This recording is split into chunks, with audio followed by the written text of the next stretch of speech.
Lindsay Tanner, former finance minister, now chair of the Essendon Footy Club. Got to ask that too. Appeals going in today from your players? So I understand, and the club is supporting that. We feel that's the right thing to do, and it's obviously very important to the players to clear their name if at all possible. Why the hell did you take it on? Look, I've said to people, by the time I got into the political world and into politics, I'd already been and joined the Labor Party when I was a teenager. I'd already been a mad Essendon supporter for 10 years, so no more than that, 13 years. So I'm deeply passionate about footy, have been for a long time, and I joke with people I'm still getting over the fact I never played for Essendon, so here's a chance for me to help out in circumstances where my skills are probably more useful than usual, that I've actually got capacities for off-field stuff that most people haven't got. What would be a good result for Essendon this year on the field, assuming that nothing changes and you're playing with discards? Look, I think it's a bit unfair to call them discards. Yeah, you're right. But there's some pretty good players there, and a lot depends on the cycle. That you look at a guy like James Kelly, at a lot of other clubs, he wouldn't have been delisted. It's just that Geelong's in a particular stage of its cycle where it made sense. So, look, I wouldn't put a number on it, but I would certainly think that you would want a respectable number of wins, and time will tell as to how the team gels together. Injuries are everything in football, as you no doubt know. If we have a reasonable year with injuries, we're going to be pretty competitive, I'd say. But the big weakness that we will have is if we do get a pretty bad run with injuries, then obviously there's not much underneath, because we're a lot of very young players, very inexperienced But you players. really think you can be competitive? I know a few of the clubs are celebrating if they play you twice.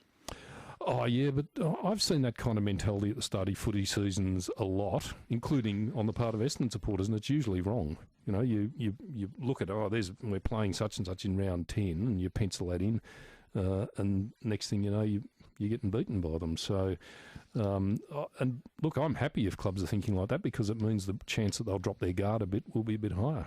So you wouldn't be expecting to get anywhere near the finals, I'd assume. Oh, look, I think it'd be a pretty amazing performance if we did. But again, I don't make any predictions about that. I just want us to be competitive and to build a platform for 2017. 2016 was always going to be a bit of a development year anyway. But this isn't development. This is hanging on by your fingernails. Look, I don't necessarily think so. We've got a lot of young players who will be asked to step up a bit. The Laverdis and Langfords and Zach Merritts and Joe Danahers, who will end up perhaps being put under a bit more pressure and a bit more responsibility than would have otherwise been the case. And most of the time, guys like that, if you've chosen well, they do step up. How are the players handling it all now? Do you talk to them?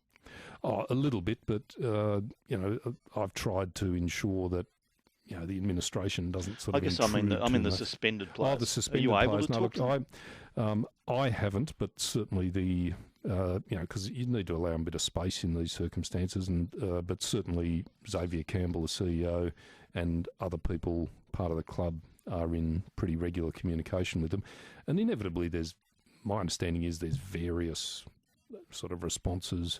It takes a bit of time for people to settle into how they're going to deal with these things, and of course the appeal process adds another layer to it as well. Do you think, have you given up any hope of these people playing this year?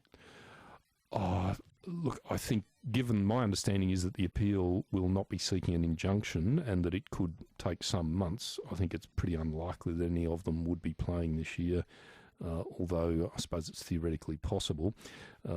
And I guess you'd have to ask yourself the question, if the appeal happened more quickly than is anticipated, they are successful, there is no further process back to the Court of Arbitration of Sport, and it's July. Is it sensible for some of these guys to be back on the field by that stage? Possibly not, given that you would expect their conditioning wouldn't be quite at the right level. The Jobe Watson Brownlow too, that's coming to a head soon. I think it'd be outrageous if you lost it, but what do you feel there? What's going to happen? Look, I don't know what will happen. I expressed a view when I got the job that I thought he should keep the Brownlow medal regardless of all the outcome. That's still my position. The club's taken a formal position. That's our position. If and when the matter does become before the AFL Commission, we'll be asking Jobe, what would you like us to do in terms of supporting your position, whether that's a formal submission on behalf of the club or not. I think we'll discuss that with him.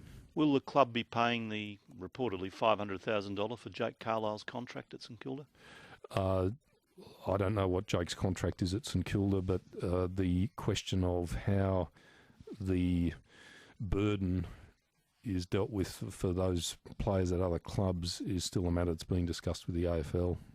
The culture of, and it's not just what we've seen at Essendon, but Essendon's underlined it, a culture of clubs where kids come along to play footy.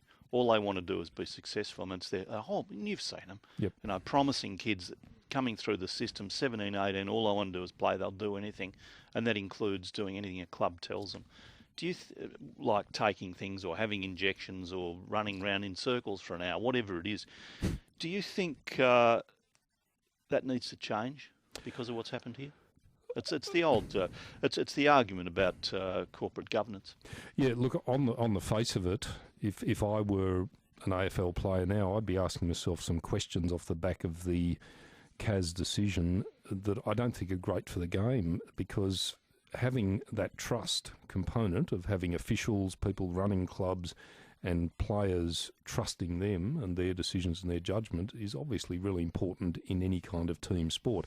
I was really pleased when Gillon McLachlan, on the day the Court of Arbitration and Sport decision was handed down, indicated in the AFL's view there were problems with the whole WADA CAS system regarding team sports. It's something that I sort of picked up on pretty early on, even as an interested spectator before I was on the board, that the whole system is designed around individual sports, where a Lance Armstrong has almost complete control over what goes into his body. If you're an 18 or a 19-year-old on the fringe of an AFL list, desperate to have a footy career, and somebody who's in accordance with your contract, who's got authority and expertise, says, look, we need you to have this supplement, that injection or whatever, it's a bit unrealistic to expect you're going to, dig your heels in and say, no, I'm going to take it off and get it independently tested by a laboratory. Like every Essendon supporter, I assume you spent much of your life in love with James Hird. Has that been damaged? I'm been a huge Hird fan, and I think he as a coach, he coached pretty well in amazing circumstances, very difficult circumstances.